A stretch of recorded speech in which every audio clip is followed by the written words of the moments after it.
Think about it. Before we had complex equipment, digital arenas, or multi-million-dollar stadiums, humans just moved. Track and field is literally the ultimate optimization of what our bodies are naturally built to do. So in this explainer, we're breaking down a really fascinating chapter that details the mechanics, the history, and the incredibly intense rules of human movement at its absolute peak. Let's get into it.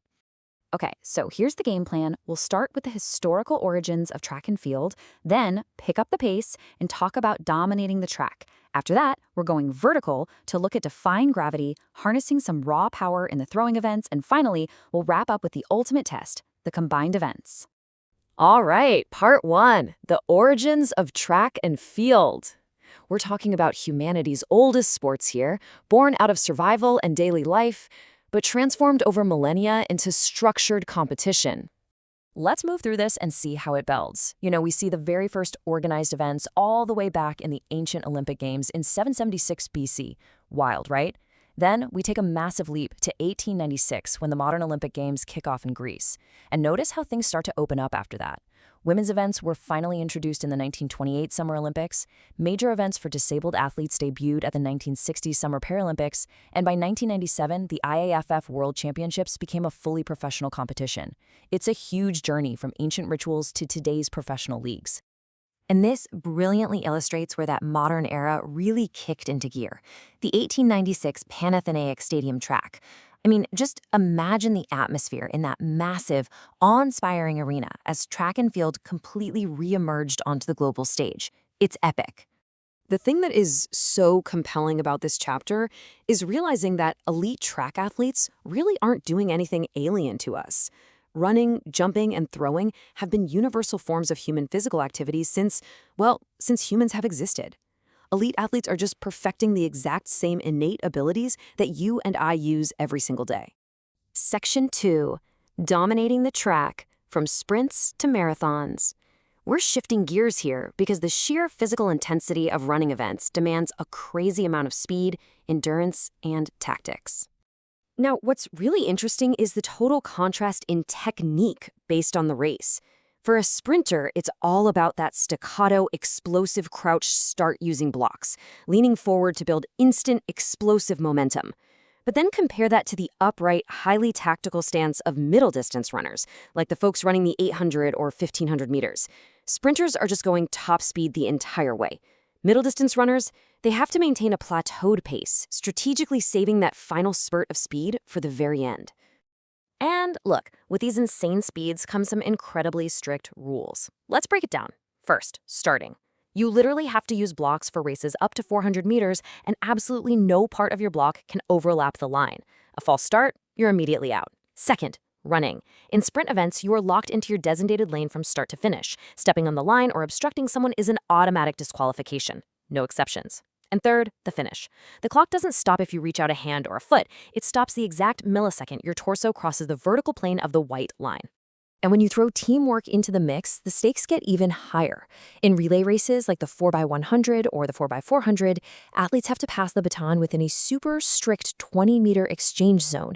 If they fail to complete that handoff inside that exact area, or drop it, or even just accidentally get in the way of another team, immediate disqualification.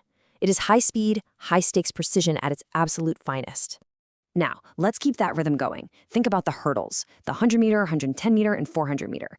The absolute key factor to winning here is that you aren't just jumping. You're essentially sprinting over barriers. You have to cross these obstacles without ever slowing down your sprint. It is just this continuous, rhythmic explosion of speed and footwork. But of course, the track isn't only about explosive sprinting. Let's slow it down for a second. 42.195. That is the exact number of kilometers in a marathon. It is the absolute ultimate long-distance trial, where pacing, endurance, and perfectly balancing your body's energy reserves take total priority over pure speed. It's an unbelievable, grueling test of human willpower. Okay, part 3, defying gravity. We're stepping off the track now to look at the jumping events, where athletes literally launch themselves into the air. So the crucial point in events like the long jump and the triple jump is precision. You sprint down the runway to build this massive acceleration, and then you have to hit a takeoff board that is only 20 centimeters wide. If any part of your foot goes past that tiny board, it's a foul. Jump counts for nothing. For the long jump, you're leaping directly into the sandpit. The triple jump, you've got to execute a continuous hop, step, and jump right into the pit. The amount of body control required while moving at top sprinting speed is just ridiculous. Then we have the high jump, which uses that famous modern technique you've definitely seen on TV, the Fosbury flop. Athletes use their approach speed to generate upward lift, clearing a 4-meter-long bar by going over it stomach up, feet first, before dropping onto a cushioned mat. And talk about pressure. They only get a maximum of 3 trials to clear a specific height before they're knocked out of the competition completely. And if you want to go even higher, well, there's the pole vault. Athletes plant a fiberglass or carbon fiber pole into a specialized box to literally push themselves over a crossbar. But here's what makes it so uniquely challenging. Once you're in the air, your hands cannot move along the pole. It's this incredible combination of sprinter-level speed mixed with the upper body strength of an acrobat. Moving on to Section 4, Raw Power. We're shifting away from speed and lift and getting into deep, explosive, grounded force, the throwing events. To really understand the sheer power required here, just think about the weights involved. The men's shot put and hammer weigh over 7.2 kilos. For perspective, that is literally the weight of a heavy bowling ball. Throwing objects that heavy means you have to generate immense momentum, transferring it perfectly from the ground, up through your body, and right into the implement. And the crazy part? They have to do this in incredibly tight spaces.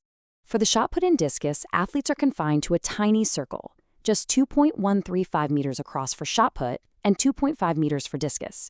They're spinning around to generate all this massive momentum, releasing a heavy object, and then, here's the trick, they absolutely must exit from the rear half of the circle after the throw. If they lose balance and step out the front, boom, foul. Then you've got the javelin, which is, let's be real, essentially throwing a modern spear. You grip it specifically by a corded grip, sprint down the runway, and you can only execute an overhand throw. Plus, you can never turn your back to the target during the run-up. The wildest part to me? You have to release it before crossing the foul line. So you're sprinting at full speed, and then you have to slam on the brakes right before the line, using all that forward momentum to launch the javelin. It's a masterclass in physics and balance.